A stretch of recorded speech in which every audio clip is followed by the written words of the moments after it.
ओम सुमुखश्चैकदन्तश्च कपिलो गजकर्णकः लम्बोदरस्य विकटो विघ्ननाशो विनायकः धूम्रकेतुर्गणाध्यक्षो बालचन्द्रो गजानना द्वादशेतानि नामानि या पठे शृणुयादपि विद्यारम्भे विवाहे च प्रवेशे निर्गमे तथा संग्रामे संकटे चैव विघ्नस्तस्य न जायते। नमस्कार, मैं हूं आचार्य विक्रमादित्य और हमारे इस चैनल आचार्य वाणी में आपका स्वागत है। और इस चैनल के माध्यम से हम आपके साथ लगातार जुड़े रहते हैं। और आज का विषय हमारा है धनु राशि वालों के लिए कैसा रहेगा बृहस्पति का अस्त होना। बृहस्पति ग्रह का अस्त होना विशेष तौर पर आपके लिए किसी प्रकार भी शुभ नहीं है। ये समझ लीजिए, बृहस्पति आपके राशि के स्वामी हैं, बृहस्पति ज्ञान के देवता हैं, बृहस्पति देव गुरु हैं। बृहस्पति महाराज जब शनि के सूर्य के सन्निकट आ जाते हैं तो अस्त हो जाते हैं। और अभी बृहस्पति ने परिवर्तन का योग बनाया था। 1 मई को बृहस्पति परिवर्तन की तरफ गए थे, राशि परिवर्तन कर और उससे पहले बृहस्पति महाराज शनि के विशेष तौर पर ग्रास में चल रहे थे, शनि से दृष्ट चल रहे थे। तो जितना पंचम भाव में उम्मीद थी वो लाभ नहीं मिला था। और ऐसे में बृहस्पति नई उम्मीद जगाई थी और उम्मीद जगा के बृहस्पति फिर एकदम पूर्ण ताकत में आकर कुछ भावों के लिए आपके लिए बहुत सुंदर योग बन रहा था। देखिए, बृहस्पति का वो और उसके उम्मीद जगाकर एकदम बृहस्पति 8 मई से लेकर 2 जून के बीच में अस्त रहेंगे। 8 मई से लेकर 2 जून के बीच में अस्त रहना, सुबह 8 मई को 5:10 पर परिवर्तन का योग बना और 2 जून को सुबह 6:10 यानी ये 25 दिन तक बृहस्पति अस्त रहेंगे। और यही नहीं, केवल बृहस्पति नहीं, शुक्र भी आपकी राशि में चलते हुए, आपकी राशि के अनुसार से यदि हम बात करें धनु राशि वालों के लिए, 6ठे भाव में ही चलते हुए वो भी अस्त स्थिति में चले जाएंगे। शुक्र अस्त, सूर्य वहीं पर विराजमान हो जाएंगे, त्रिग्रही योग बना लेंगे। तो ऐसे में गोचर के दृष्टिकोण से आपको समझ लेना चाहिए। वैसे ही बृहस्पति का ये परिवर्तन जो है 2 धारी है आपके लिए, आदान प्रदान का योग बनता, परिवर्तन में योग बनता दिखाई दे रहा है। और ऐसे में बृहस्पति का विशेष तौर पर आप समझे कि आपका बृहस्पति जो पदार्पण हुआ, हमने आपको समझाया था पहले भी, ये बृहस्पति का धनु राशि वालों के लिए 12 वर्ष बाद पदार्पण हुआ है। और जहाँ हुआ है कि वो 50% अच्छा 50% खराब, 50-50 का टारगेट दिखाई देता है। वो भी समझ लीजिए क्यों दिखाई देता है। बृहस्पति का मुख्य प्रभाव 4 भावों में होता है। जब भी वो कहीं जाते हैं तो जहाँ बैठे हैं, जहाँ जहाँ देख रहे हैं, 3 दृष्टि बृहस्पति की होती हैं, पंचम, सप्तम और नवम। अब दृष्टि बृहस्पति की जो पड़ रही थी परिवर्तन होने के बाद 6ठे भाव में गए, दशम भाव में पड़ी, 6ठा भाव रोग का भाव, शत्रु का भाव, जहाँ गए तो बढ़ाएंगे। और उसके बाद जहाँ देख रहे हैं, पहली दृष्टि जो पड़ रही है पंचम भाव पे, वहाँ जहाँ से बैठकर वो राज्य का भाव है, सम्मान का भाव है, उसको भी डेफिनेटली बढ़ाएंगे। उसके बाद बृहस्पति की दृष्टि पड़ रही थी 12वें भाव में, 12वां भाव नुकसान का भाव, हानि का भाव, एंजाइटी का भाव, मोक्ष का भाव, उसके बाद वहाँ उनको बढ़ाएंगे। और उसके बाद बृहस्पति की दृष्टि पड़ रही थी विशेष तौर पर, कैलकुलेट करके देखें तो वो पड़ रही द्वितीय भाव पर। और द्वितीय भाव विशेष तौर पर होता है धन का, कुटुंब का, परिवार का, उसको भी बढ़ाएंगे। तो वहाँ 50% ऐसे में लाभ देने हैं। 50-50 का योग दिखाई दे रहा है, दुधारी तलवार है। यदि आप संयमित होकर चल पाए, स्वास्थ्य को ध्यान रखते हुए प्राकृतिक चिकित्सा के प्राकृतिक चलते रहे, ज्ञान का उदय करते रहे, तब तो बृहस्पति पूरी तरह से ये वर्ष में वारे न्यारे कराने के योग बना देगा आपके लिए। लेकिन अभी बृहस्पति जो है पूरी तरह से ही चुप होकर, शांत होकर शुद्ध अवस्था में चले गए हैं, अस्त अवस्था में चले गए हैं, प्रभावहीन हो गए हैं। तो ऐसे में बृहस्पति का जो धन लाभ के लिए उम्मीद जागी थी, प्रमोशन के लिए उम्मीद जागी थी, परिवर्तन के लिए योग बनी थी, उन सब बातों में कहीं ना कहीं बिल्कुल ड्रास्टिक नेगेटिव प्रभाव, कमजोर, बहुत कम है तो वही, आप समझे, है तो वही, लेकिन जो पूर्ण ताकत से प्रभाव होना चाहिए वो उन दिनों कम हो गया है। तो ऐसे में अब बृहस्पति को आपको ठीक करने की जरूरत है। बृहस्पति को ठीक करने के लिए, उसका प्रभाव, उसको शक्ति देने के लिए क्या उपाय किया जाए। आप शक्ति देने के लिए आप किसी ज्योतिषी के पास जाएंगे तो सबसे पहले वो क्या कहे, भैया नग पहन लो, लेगा ये नग जो है ये सस्ता वाला है, ये महंगा वाला है, ये ऐसा है, ये ऐसा है, ऐसा ये जो है 50 रुपये का है, ये 2 लाख रुपए का है। अब आप समझोगे ये 2 लाख रुपए वाला काम ज़्यादा करेगा, क्यों करेगा, नग तो है। ये सारा खेल हटाइए, धन का आवश्यकता नहीं है इन सब चीज़ों का प्रभाव समझने के लिए। केवल आपके सही दिशा में विचार और सही दिशा में कर्म। ज्योतिष पैसा के लिए नहीं करता है, ज्योतिष सीधा सीधा उपाय बताता है। ज्योतिष विज्ञान के माध्यम से, शास्त्र के माध्यम से, ज्ञान के द्वारा आप सही चीज़ों को उपयोग कर सकते हैं। देखिए, इन दिनों आपकी दृष्टि के दृष्टिकोण, सबसे पहले तो हम इस कार्यक्रम में हम आपके लिए ऐसे प्रयोग लाने का प्रयास करते हैं जो वास्तविक तौर पर शास्त्रोक्त दृष्टिकोण से है। शास्त्र में नग भी बताए गए हैं, लेकिन नग यदि असली मिले तो सही। आज बैंकॉक चले जाओ, बैंकॉक के अंदर किसी भी बहुत सारी कंट्रीज़ के अंदर ऐसे सिस्टम डेवलप हो गए हैं कि क्रिस्टल पत्थर को लाकर उसके अंदर हीट थेरेपी देकर जो कलर डालना चाहो, जिस अवस्था में लाना चाहो वो सब डाल देते हैं, वो सब बना देते हैं। और फिर लोग महंगे महंगे पंडित जी के पास जाकर, महंगे महंगे ज्योतिषियों के पास जाकर, अभी मेरे पास फ़ोन आया एक विदेश से एक व्यक्ति का कि हिंदुस्तान के एक ज्योतिषी के पास गए और उन्होंने एक उपाय बताने के एक व्यक्ति से 1100 यूरो ले लिए साहब। होना क्या था उसके द्वारा? कुछ नहीं होना था। और आज वो मेरे पास, मैंने कहा भाई छोड़ो, जो भी हुआ वो आप कहीं ना कहीं कष्ट हुआ तो वो समस्या, मैं उसमें बारे में क्या कह सकता हूँ। लेकिन सोचें, दृष्टिकोण सोशल मीडिया के द्वारा ही आज ऐसे विचित्र खेल भी रच जा रहे हैं। तो हम ज्योतिष के दृष्टिकोण से आपको समझाने का प्रयास करें सीधी तरीके से। हींग लगे न फिटकर रंग चौकाओ, बृहस्पति को शक्ति देने के लिए इस वक्त शास्त्रोक्त दृष्टिकोण से कुछ खास उपाय आपकी राशि धनु राशि वालों के हिसाब से बनती है। इस वक्त ज्ञान, बृहस्पति ज्ञान का देवता है, अस्त हो गया है और ऐसे में शुक्र भी ज्ञान के देवते हैं, वो भी अस्त चल रहे हैं। तो दोनों तरह से बुद्धि कहीं ना कहीं कार्य नहीं कर रही है, ज्ञान को पूरी तरह से नहीं। तो ऐसे में ये आपके हाथ में 5 उंगलियां हैं। ये बृहस्पति की उंगली है, ये शनि की उंगली है, सूर्य की उंगली है, ये बुध की उंगली है। और इन सब का उपयोग करके भी आप उपाय कर सकते हैं। पहली उंगली अंगूठे के साथ लगाइए, ये ज्ञान मुद्रा बन गई। इस मुद्रा का अभ्यास करते हुए बृहस्पति के मंत्र का जप कर लीजिए। ओम ग्रांग ग्रीं ग्रौंग से गुरुवे नमः। ये मंत्र मैंने नहीं बनाया, शास्त्र के दृष्टिकोण से मंत्र महाणव इत्यादि समस्त ग्रंथों में जाकर आप देख लीजिए, ये मंत्र वहाँ लिखा है। इसका किस प्रकार से कार्य होगा वो भी सब शास्त्र में प्रमाणित है। बहुत सारे लोग अपने अपने दृष्टिकोण से कुछ कुछ ऐसे मंत्र बना देते हैं। बहुत सारी बड़ी बड़ी ऑर्गेनाइजेशन है, अपने नाम डालकर मंत्रों के अंदर उनका सत्यानाश करने के लिए लोग शास्त्रीय दृष्टिकोण से पता नहीं कहाँ कहाँ से कौन कौन सी उपस्थिति कर देते हैं और लोग भेड़चाल है चलते चले जाते हैं। सीधी तरीके से इस बृहस्पति के ठीक करने के लिए ये उपाय करने का प्रयास करें। आपके बृहस्पति के दृष्टिकोण से इस वक्त 6ठे भाव में बैठकर बृहस्पति, ऐसे में इस भाव में बृहस्पति शुक्र सूर्य त्रिग्रही योग बन गया है। विश्व के दृष्टिकोण से भी ठीक नहीं है और ये ग्रह दिखाता है कि विश्व में अशांति का योग रह सकता है, विश्व में प्राकृतिक आपदाओं के योग बन सकते हैं, या तो भयावह वृष्टि हो सकती है, तूफान बवंडर इत्यादि के योग बन सकते हैं, अग्निकांडों का योग बन सकता है, क्योंकि मंगल और राहु की युति भी इस वक्त चल रही है और वो भी विशेष तौर पर आपकी राशि के अनुसार से बड़ा महत्वपूर्ण भाव रखती है। तो ऐसे में आपको आवश्यकता है कि सही रूप से सही उपाय करने की। देखिए, बृहस्पति हैं ज्ञान के देवता। जब ज्ञान के देवता अस्त हो जाते हैं, शुक्र भी वहाँ पर अस्त बैठे हैं, सूर्य ने वहाँ पर प्रभाव उत्पन्न कर दिया है, तो आपको आवश्यकता है ज्ञान की। गुरु सही दिशा प्राप्त करने के लिए अपने बड़े जनों का आशीर्वाद लेने की, पिता का आशीर्वाद लेने का प्रयास कीजिए। नित्य प्रति उनके पैर छूइए, नित्य प्रति उनके पास जाकर थोड़ी देर बैठिए, उनकी सेवा करिए, उनके साथ सानिध्य में रहिए। ये बहुत इंपॉर्टेंट प्रभाव हम आपको बता रहे हैं। बहुत सारे लोग कहेंगे भैया एज ऐसी हो गई कि पिताजी नहीं है, तो कोई बात नहीं, उस रूप में नहीं है तो देव रूप में तो है। पितृगण विशेष तौर पर रहते हैं तो 3 पीढ़ी तक तो हर एक को अपने पिता की, अपने पितृगणों की सेवा करने के नित्य प्रति उनको जल दीजिए। ये छोटा सा उपाय कर लीजिए, हाथ में जल का लोटा लीजिए, थोड़ा तिल डाल दीजिए, तस्मय पिताजी का ध्यान करते हुए, उनका नाम बोलते हुए, उनका गोत्र बोलते हुए और उनका ध्यान करते हुए, जो तस्मयी सुधा ये पितृ तीर्थ है, जल लेकर ऐसे तस्मयी सुधा स्वाहा सुधा नाम की 2 देवियां हैं। स्वाहा का नाम जो देवी हैं वो उनको देवताओं तक आहुति पहुंचाती हैं, सुधा नाम की देवी जो है वो पितरों तक जल पहुंचाती हैं। तो नित्य प्रति उनके लिए जल सुधा तस्मयी सुधा 3 बार जल छोड़ दीजिए। ये उनके लिए विशेष तौर पर ध्यान करते हुए ये कार्य कर सकते हैं। और शुक्र भी अस्त चल रहा है इन दिनों, विशेष तौर पर आप जहाँ चाहोगे वहाँ राह मिल जाएगी। ऐसे में और क्या कर सकते हैं? गुरुजन का आशीर्वाद, बड़े जन का आशीर्वाद, पितृतुल्य व्यक्तियों का आशीर्वाद देने का प्रयास कीजिए। इसी आशीर्वाद से, बृहस्पति आशीर्वाद ज्ञान का प्रतीक तो है। ज्ञान किससे मिलेगा? एडवाइजर से, बड़े बुद्धिमान लोगों से। अपना ज्ञान काम नहीं कर रहा है तो दूसरे को ज्ञानवान पुरुष को साथ में रख लीजिए, नवरत्नों को साथ में रख लीजिए, उनका ज्ञान देने का प्रयास कीजिए। नित्य प्रति हल्दी का टीका माथे पे लगा लीजिए, केसर का नित्य प्रति सेवन करना शुरू कर दीजिए। उपाय हजारों हैं, आप करने का प्रयास तो करेंगे, शास्त्र में वर्णित है, उन सब शास्त्रों के अनुसार से उपाय करेंगे तो सुंदर तरीके से कल्याण के योग बनेंगे। बृहस्पति का परिवर्तन आपके लिए बड़ा महत्वपूर्ण है, जैसा हमने बताया।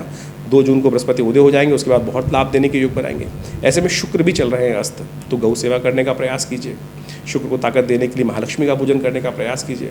फलों का दान करने का प्रयास कीजिए, खट्टे फलों का दान करने का प्रयास कीजिए, आम इत्यादि बहुत आ रहे हैं इस वक्त, आम का दान करने का प्रयास कीजिए। ये सारे उपाय विशेष तौर पर आप कर बहुत सुंदर तरीके से परिवर्तन का योग बना सकते हैं। स्वास्थ्य के दृष्टिकोण से समय थोड़ा ढीला रहता दिखाई दे रहा है, तो इन सब संबंधों को उपाय करेंगे तो अच्छा लाभ प्राप्त होगा। हमने ज्योतिष दृष्टिकोण से इन सब चीज़ों को अध्ययन बहुत लंबे समय तक किया और बहुत महत्वपूर्ण जानकारियाँ समय समय पर हम भी आश्चर्यचकित हो जाते हैं कि कैसे ज्योतिष के दृष्टिकोण से ये पूर्वाभास हो जाता है और कैसे ये ज्योतिष की गणनाएं जो हैं वो आपके भविष्य के बारे में बहुत सारी चीज़ें सटीक रूप से बता देती हैं।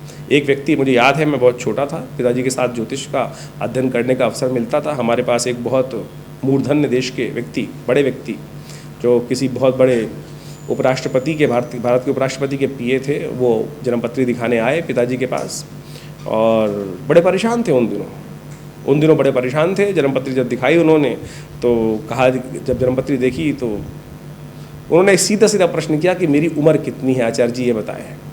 तो पिताजी ने जन्मपत्री देखी, मैं वहीं बैठा हुआ था, मैं बहुत छोटा था, ज्योतिष सीखता था, याद अभी भी है, वैसी घटनाक्रम थी। और जब जन्मपत्री देखी उनकी, तो उनकी जन्मपत्री में एक विशेष प्रकार का योग था।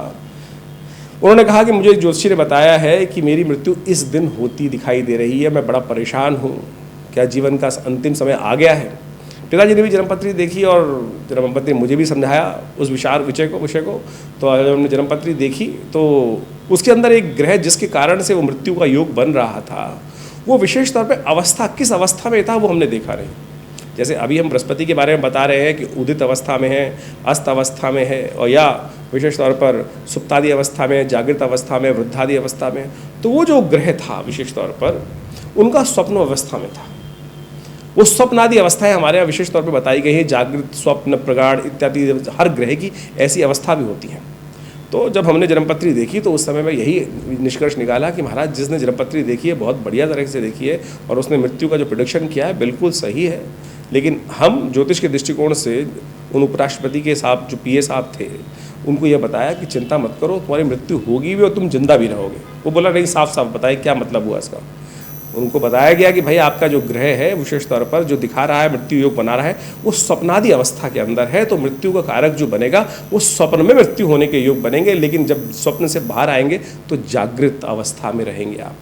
तो सोचें, उस व्यक्ति का वो समय निकला और जो इतना मेंटल टॉर्चर में था कि ज्योतिष के दृष्टिकोण से जो उपाय था, ज्योतिष इतनी सूक्ष्म है, आपके मनोमस्तिष्क में विचार में कोई स्वप्न भी आ रहा है तो आप समझ लीजिए वो ज्योतिष की ग्रह गणना के अनुसार से प्रेडिक्शन किया जा सकता है। जी हाँ, तो यदि वो हमारे अध्ययन में आ जाती हैं, अब इतनी ज़्यादा जो ज्योतिष इतना गूढ़ विज्ञान है कि उसकी हज़ारों लाखों विज्ञान की पुस्तकें हैं। कहाँ कब कौन सी पुस्तक, कौन से योग कहाँ विचारों मस्तिष्क में आ गए हैं और उनको सबको देखकर अध्ययन कर कब ज्योतिषी के मनोमस्तिष्क में वो भाव आ जाता है और किस प्रकार से वो गणनाओं के माध्यम से वो भविष्य की दृष्टा को देखते हुए, भविष्य के योगों को देखते हुए आपके इस जीवन में भविष्यवाणी करने के योग बनाते हैं और उसको बहुत गहन चिंतन करके। तो ये घटना हमने आपको बताई और वो व्यक्ति जीवित रहा और उसके बाद पिताजी का शिष्य रहा बहुत वर्षों तक। हमें याद है कि वो जीवन आश्रम पे आते रहे। और देखिए, ये ज्योतिष जो है विडंबनाओं का नहीं, परेशानी में डालने का नहीं, परेशानी से निदान करने का, परेशानी से निकालने का योग है। तो हम हर सकल पदार्थ हैं जग माही, कर्महीन पुरुष पावत नहीं। यदि आपके जीवन में कुछ अशुभ का योग है भी, यदि आपके जीवन में कुंडलियों में कोई अशुभ योग है भी, तो उनको ठीक करने का रास्ता हम अपना सकते हैं। देखिए, अब इसको सिद्धांतिक तौर पे ये समझना पड़ेगा कि हमारे जीवन में कोई घटनाक्रम का कुछ योग बने हैं तो किस कारण से बने, कर्म के अनुसार से बने। कोई दुष्कर्म करेंगे तो दुष्योग बन जाएगा, अशुभ योग बन जाएगा, शुभ कर्म करेंगे तो शुभ योग बनेंगे। तो इसी प्रकार से जो अशुभ योग बने हैं वो शुभ कर्म करने से ठीक हो जाते हैं। आपके हाथ में कोई रेखा है, मैं अपना स्वयं एग्जाम्पल देता हूँ कि मेरे हेडलाइन में जब मैं छोटा था तो उसके अंदर एक द्वीप चिन्ह था। अब जब पिताजी ने जब ज्योतिष सिखा रहे थे तो कहा कि द्वीप चिन्ह यदि किसी भी लाइन में आ जाए तो अच्छा नहीं होता। अब हमने कहा भाई कैसे ठीक करें इसको, अब ये तो है। तो पिताजी ने कहा नित्यपति ध्यान किया करो, नित्यपति ध्यान किया करो। हमारे पिता आचार्य श्री केशव देव जी महाराज ने ये बताया कि वहाँ पे नित्यपति ध्यान करो, ये लाइन हट जाएगी, ये लाइन हट जाएगी, विचार नित्यपति। और आप सत्य माने वो लाइन, वो द्वीप चिन्ह, आइलैंड का चिन्ह जो हेडलाइन के अंदर था वो हट गया, गायब हो गया, कोई सर्जरी कराने की ज़रूरत नहीं पड़ी। तो ज्योतिष एक प्रत्यक्ष चीज़ है, प्रत्यक्ष विज्ञान है और वैज्ञानिक दृष्टिकोण से इन सब सिद्धांतों को समझा जा सकता है। हमने दिल्ली में विवेकानंद योगाश्रम में इन सब कार्यों को सुंदर तरीके से करके देखा है और समय समय पर हम विभिन्न उत्सवों का माध्यम से हम उन सब कार्यों को करते भी हैं जो हमारे ज्योतिष विज्ञान के दृष्टिकोण से, पंचांग के दृष्टिकोण से हमें समझना पड़ेगा।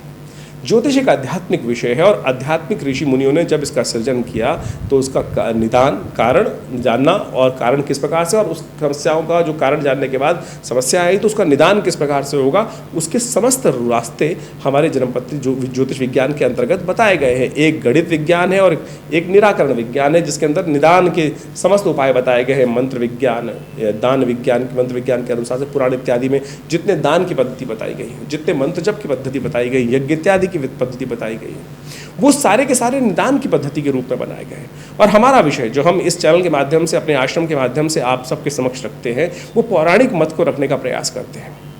आज की तारीख में ज्योतिष विज्ञान के अंतर्गत यदि हम समझें, बहुत सारे टोटकों पर बहुत ज़्यादा ध्यान दिया जा रहा है कि कुछ भी ऐसे ऐसे टोटके बताने का प्रयास करते हैं। लोग ज्योतिष के संबंध में विडंबना उत्पन्न करने का प्रयास करते हैं, ये कर दो, ऐसा कर दो, वैसा कर दो। ऐसा नहीं, ज्योतिष विज्ञान के अनुसार से प्रत्यक्ष कैसे कैसे ठीक ठीक रूप से, यदि आप यजुर्वेद संहिता को उठा के देखें, यजुर्वेद को भी उठा के देख लीजिए, तो उसमें उसके अंदर सहस्त्रों उपाय यज्ञ के द्वारा चीज़ों को ठीक करने की, मनोकामनाओं को पूर्ति करने के लिए सहस्त्रों लाखों मंत्र बताए गए हैं, लाखों पद्धतियां बताई गई हैं उन सब को।